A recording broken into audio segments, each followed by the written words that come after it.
Il-Kummissjoni Elettorali tat raġun lil Partit Nazzjonalista u konfermat li l-ammont ta' persuni li vvotaw sa' satejn ta' wara nofsinhar ilaħħaq ftit anqas minn 44.8%. Dan wara li oriġinarjament il-Kummissjoni Elettorali kienet qalet li t-turnout sa' satejn kien biss ta' 40.45%, iżda fih ma kinux inklużi dawk li vvotaw fi 3 sessjonijiet ta' votazzjoni ta' qabel illum. Iċ-ċifri l-ġodda juru li sa' satejn ta' wara nofsinhar kienu medja ta' ftit anqas minn persuna minn 2 li vvotaw. Wara ċifri oriġinali, il-Partit Nazzjonalista ġibet l-attenzjoni tal-Kummissjoni Elettorali biex iċ-ċifri uffiċjali ikunu jirriflettu l-istampa reali ta' kemm ħarġu jivvotaw. Dan hekk kif il-Kummissjoni kienet injorata l kollox lill-aktar minn 15,000 persuna li vvotaw fil-jiem li għaddew.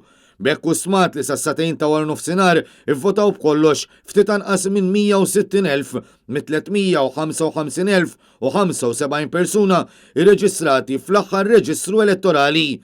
Sa dan it-tant l-ewwel darba f'pajjiżna f'elezzjoni ġenerali se tkun qed tintuża sistema ġdida l-att tal-voti, sistema li jkollha elettronika bil-proċess li se jibda jintensifika għal ħabta tad-9 ta' filgħodu tal-Ħadd u bir-riżultat uffiċjali mistenni joħroġ b'mod sħiħ wara nofsinhar.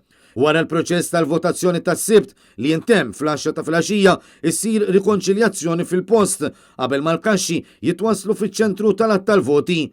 Dan il-proċess jista' jibqa' sejjer sa' sigħat bikrin tal-Ħadd filgħodu. Imbagħad bejn is-7 u 8 ta' filgħodu kull vot jinqaleb wiċċu l-isfel u jsir il-wiri tal-voti qabel ma jibda l-proċess diġitali tal-iscanning. Kif jitlesta l-iscanning, is-sistema tikkalkula riżultati tal-partiti u tal-kandidati.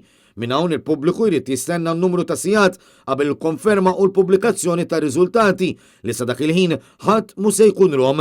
Dan minkejja li jista' jagħti il-każ li jkun hemm indikazzjonijiet tal-liema partit ikun rebaħ l-elezzjoni.